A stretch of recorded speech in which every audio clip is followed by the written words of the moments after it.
15 অধ্যায়। তেতিয়া সকলো কৰ তোলা আৰু পাপীবিলাকে তেওঁৰ কথা শুনিবলৈ ওচৰলৈ আহি আছিল। তাতে ফৰিচী আৰু অধ্যাপকসকলে গৰিহণা দি কলে, এই মানুহে পাপীবিলাকক গ্ৰহণ কৰি সিহঁতে সৈতে ভোজন কৰে। তেতিয়া তেওঁবিলাকক এই দৃষ্টান্ত দি কলে, 100 মেৰ থকা কোনো মানুহৰ যদি এটা হেৰায়, তেন্তে তেওঁ সেই 99টা মেৰ হাবিৰ মাজত এৰি হেৰুৱাটোক নাপায় মানে তাক নিবিচাৰে, এনে কোন মানুহ তোমালোকৰ মাজত আছে? আৰু তাক পালে আনন্দিত হৈ নিজৰ কান্ধত লৈ ঘৰলৈ আহি বন্ধু আৰু চুবুৰীয়াবিলাকক মাতি গোটাই তেওঁবিলাকক কয়, মোৰে সৈতে আনন্দ কৰা, কিয়নো মোৰ হেৰুৱা মেৰটো পালো। মই তোমালোকক কওঁ, সেইদৰে মন পালতাবৰ প্ৰয়োজন নোহোৱা 99 জন ধাৰ্মিক লোকৰ অৰ্থে যিমান আনন্দ, মন পালতোৱা এজন পাপীৰ অৰ্থে স্বৰ্গত তাতকৈ অধিক আনন্দ হব।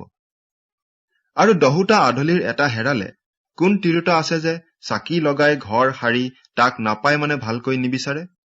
আৰু তাক পালে তেওঁ নিজৰ বন্ধু আৰু চুবুৰীয়াবিলাকক মাতি গোটাই কয়, মোৰে সৈতে আনন্দ কৰা, কিয়নো যি আধলিটো হেৰুৱাইছিলো তাক পালো। সেইদৰে মই তোমালোকক কওঁ, মন পালতোৱা এজন পাপীৰ অৰ্থে ঈশ্বৰৰ দূতবিলাকৰ সাক্ষাতে আনন্দ হয়। তেওঁ আৰু কলে, কোনো এজন মানুহৰ 2জন পুতেক আছিল।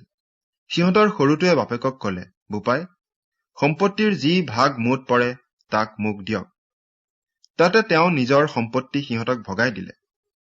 তাৰ অলপ দিনৰ পাছত সেই সৰু পুতেকে সকলোকে গোটাই দূৰ দেশলৈ যাত্ৰা কৰি তাতে লম্পট আচৰণেৰে তাৰ সম্পত্তি অপব্যয় কৰিলে।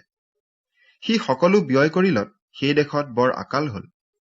তাতে সি কষ্ট পাবলৈ ধৰিলে। তেতিয়া সি গৈ সেই দেশৰ এজন মানুহৰ আশ্ৰয় ললত সেই মানুহে তাক গাহৰি চৰাবলৈ তেওঁৰ পথাৰলৈ পঠাই দিলে। তাতে সি গাহৰিয়ে খোৱা চেঁইৰে তৃপ্ত হবলৈ বৰ হেঁপাহ কৰিলেও তাক কোনেও একো নিদিলে।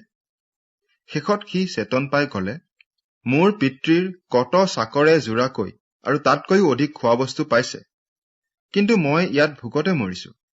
মই উঠি বোপাৰ তাইলৈ গৈ এই কথা কম, বোপাই, স্বৰ্গৰ অহিতে আৰু আপোনাৰ দেখাত মই পাপ কৰিলো।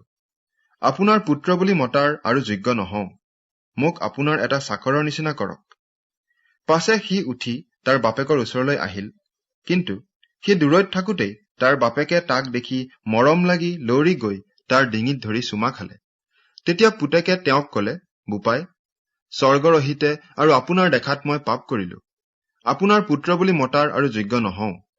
কিন্তু বাপেকে দাসবোৰক কলে, আটাইতকৈ উত্তম বস্ত্ৰ বেগাই আনি ইয়াক পিন্ধা, ইয়াৰ হাতত আঙঠি, ভৰিত জোতা দে, আৰু পোহ তোলা দামুৰিটো আনি মাৰ, আৰু আমি ভোজন কৰি ৰং কৰোঁ হওঁ।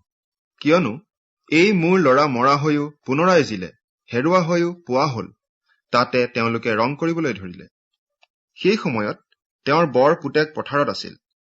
পাছত সি আহি ঘৰৰ ওচৰ পাই বাজনা আৰু নচাৰ শব্দ শুনিলে। তেতিয়া সি দাসবোৰৰ এটাক মাতি সুধিলে, এইবোৰনো কি হৈছে?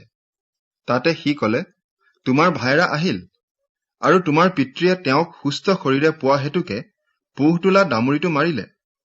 তাতে তেওঁৰ খং উঠিল আৰু ভিতৰলৈ যাবলৈ অনিচ্ছা হল।